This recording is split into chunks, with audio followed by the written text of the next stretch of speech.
Good morning. You must have been in meetings where prophetic words have been given. People love to think that they have a prophetic ministry, don't they? It seems so glamorous and appealing to be a mouthpiece for God, having people hanging on your every word. But have you ever heard anything like this? Here is one of the prophecies Jacob gave just prior to his death. You'd think that so close to death, Jacob would have spoken some wonderful, encouraging words over his sons. But what do you make of these words? This is taken from Genesis 49, verse 5 to 7. Simeon and Levi are brothers. Instruments of cruelty are in their habitation. O my soul, do not come into their secret. That means don't be privy to what they're plotting. Unto their assembly, my honour, be not united. That's don't dignify their ungodly gatherings with your presence. For in their anger they slew a man, and in their wilfulness they digged down a wall. Cursed be their anger, for it was fierce, and their wrath, for it was cruel. I will divide them in Jacob, and scatter them in Israel. Jacob speaking here to Simeon and Levi. These men are his second and third sons born to his unbeloved wife Leah. He begins by stating the obvious, saying Simeon and Levi are brothers. But what does Jacob really mean by that? Well, he's saying Simeon and Levi are indeed brothers, alike in every way. They have the same nature and temperament, and because of this, they readily pair off. But the two are alike for comfort. Apparently, the medicinal properties of just one small glass of red wine in particular per day are amazing. But if you double that amount on a consistent basis, it can cause liver problems, cancer, and damage other organs too. It's the same with salt.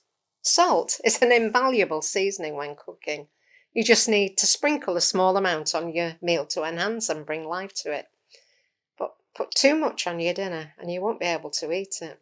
And so it is with Simeon and Levi. They are so alike that they act as one. And this double concentration leaves a bitter taste. Simeon and Levi are brothers. Weapons of violence are their swords. Jacob speaking here of the incident recorded in Genesis 34 concerning Dinah, his daughter, being raped by Shechem. Now, as it happens, Shechem wanted to marry Dinah. And while Jacob took a back seat, his sons feigned friendship with Shechem and the men of his city. An agreement was apparently reached whereby Shechem could marry Dinah provided he and his people were circumcised. Shechem was honourable in that he took Jacob's sons at their word, and he and all the other men of the city were circumcised. They kept their side of the agreement, but Simeon and Levi took shameless advantage of their vulnerability whilst they were recovering from their circumcision and killed every single one of them with the sword. This episode shines a huge spotlight on these brothers. They were, of course, rightly incensed with Shechem's treatment of their sister.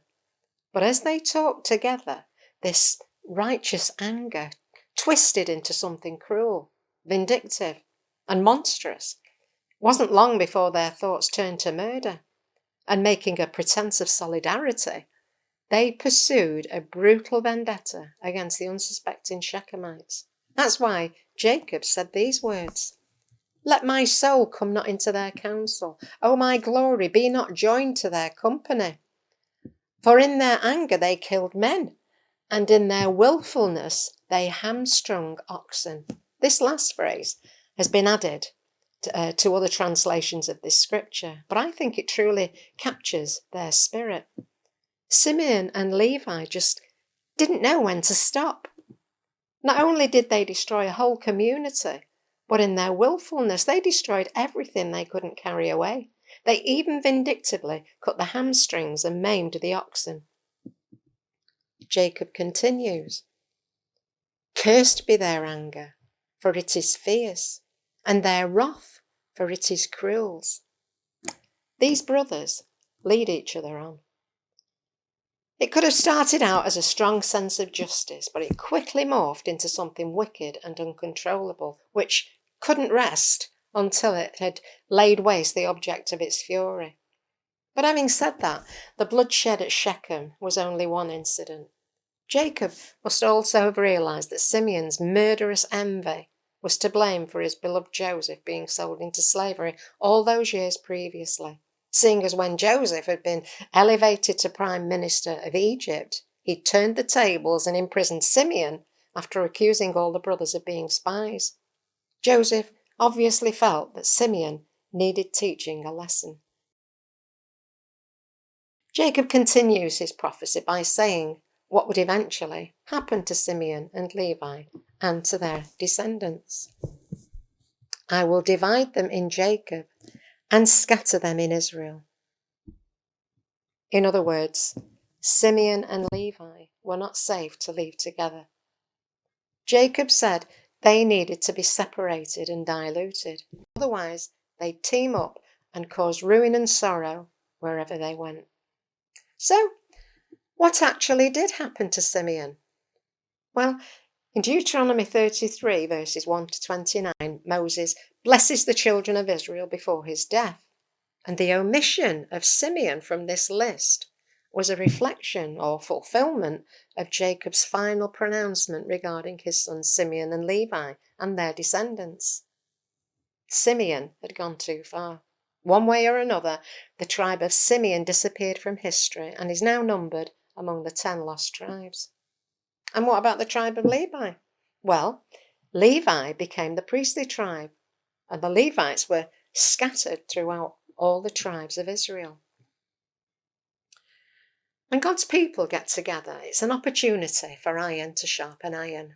Believers are meant to stir one another up to love and to good works.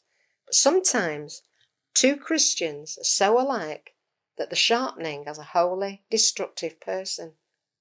With a strong sense of justice, they can, like Simeon and Levi, stir each other up to anger and worse. And what's more, since they don't know when to stop, the impact upon a church can be devastating. In the rough and tumble of church life, little grievances can spiral out of control, and what once seemed righteous anger can lose all sense of proportion. They end up joining forces and going to war. So what does the Lord do with such people? Well, God dilutes and disperses them, perhaps by placing one in this church and one in another church. Is it possible that you could be a Simeon? It's good to look at different characters in the Bible to see if we can apply anything to our own lives. So let me ask you a few questions. Do you have an acute sense of right and wrong? Do you nurse a grievance? When wronged, do you repay with interest?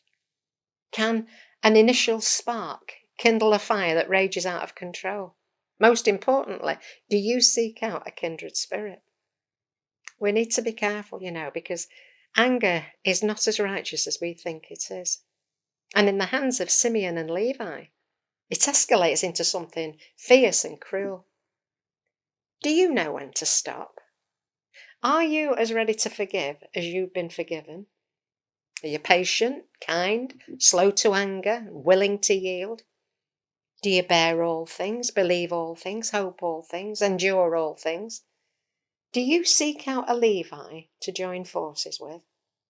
Well, God scatters his Simeons and Levi's.